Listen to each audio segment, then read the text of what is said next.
বাইরে।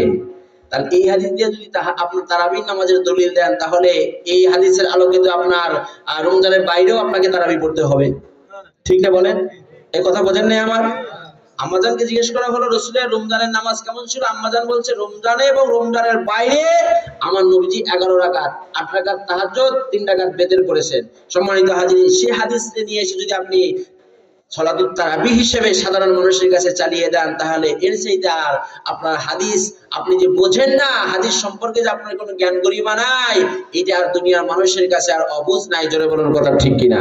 সম্মানিত হাজিরিন, উপরন্তু রাসূল পাক সাল্লাল্লাহু আলাইহি সাল্লামের সাহাবী হযরত ওমর ইবনে খাত্তাব রাদিয়াল্লাহু তাআলা আনহুর সময় থেকে জামাতবদ্ধ অবস্থায় সলাতুত তারাবিহ হারামাইন শরীফাইন 20 রাকাত আদায় হয়ে আসছে, অদ্যাবধি আছে, কিয়ামত পর্যন্ত থাকবে ইনশাআল্লাহ। সম্মানিত হাজিরিন, সাহাবায়ে কিরাম রাদিয়াল্লাহু তাআলা আনহুম আজমাইনদের যদি এখন ইজমা, তাদের যদি আপনার ফতোয়া যদি না মানে, তাহলে আমি বলবো যে তাদের জামাতের সাথে তারাবি পড়াও যাবে না। কারণ নবীজি জামাতের সাথে তারাবি কি করেন নাই?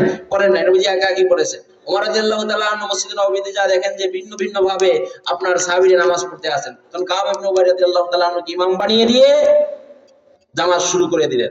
পরবর্তীতে আবার যা দেখলেন যে হ্যাঁ সুন্দর উপস্থিত লোকজন তারা জামাতের সাথে নামাজ পড়ছে, ওমর রাদিয়াল্লাহু তাআলা আনহু বললেন, হাজি নিয়ামাতুল বিদা, এটা কত না উত্তম একটা বিদআত, উত্তম একটা পন্থা, উত্তম একটা ব্যবস্থা, যে জামাতবদ্ধ হয়ে তারা নামাজ আদায় করছে। জোরে বলুন সুবহানাল্লাহ। ওই সময় অসংখ্য সাহাবায়ে কেরাম ছিলেন এবং আম্মা জান আয়েশা রাদিয়াল্লাহু তাআলা আনহা সেই সময় জীবিত। কেউ নিষেধ করেন নাই, বাধা দেন নাই, বরঞ্চ তিনারাও নামাজ পড়েছেন। জোরে বলুন সুবহানাল্লাহ। সম্মানিত হাজিরিন, অতএব